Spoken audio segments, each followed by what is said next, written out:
Good afternoon, I'm Jeff Cornett. I'm going to be going over the Power Off 180 procedure for this check ride and for common knowledge for us pilots to do.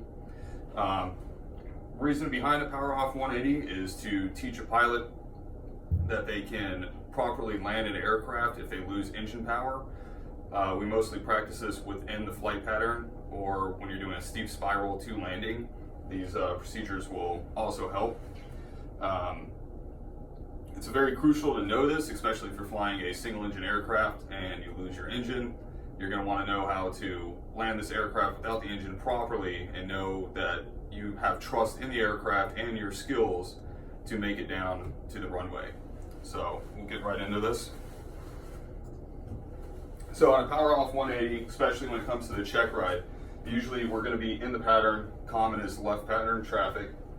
So you come up, you're going to establish in the regular downwind section, and once you get a beam to 90-degree point to your landing area, so this first marker right here after the numbers is what they're demonstrating here, is where you're going to close the throttle, and in our aircraft that's carbureted, prior to that you're going to go to full carburetor heat, go to flight idle, or just powered idle, and then you're going to establish the best glide in this aircraft. The aircraft we'll be flying is a 172 Mike model, which our glide ratio, our best glide ratio speed is 68 knots. So right when you close the throttle and you're at your 90-degree point, you want to establish your best glide. So you're going to start trimming for 68 knots. No flaps. You want to keep this glide because you start inducing drag, you're going to start coming down quicker.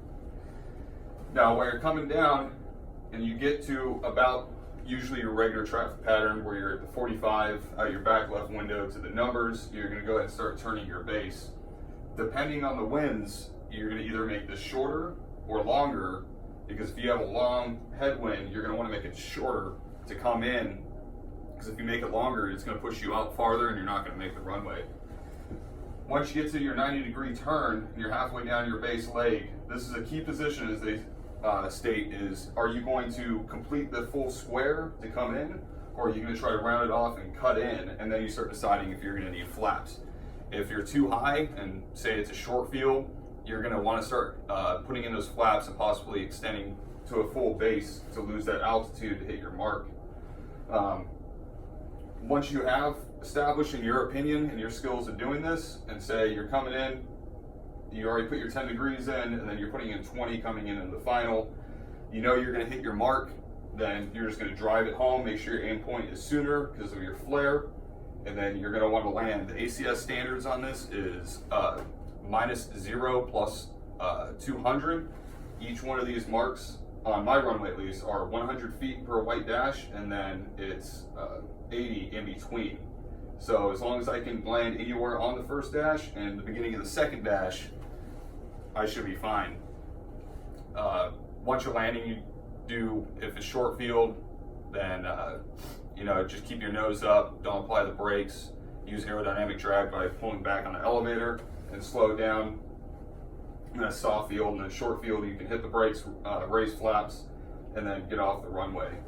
Now for a demonstration of the winds, as they set it up here, when you're coming down and you're about to turn your base, know what your winds are. If you have a strong one, as they show here, you want to be closer to the runway because it's going to push you away and you don't have that engine to power you up to the runway. Medium winds, obviously off of practicing, you can understand where you're going to be making your turn, and then light wind, usually it's going to be the same. You wait till you have your 45. Once you have your 45, you turn your base, and then you turn final, and then you land. Thank you for watching this video.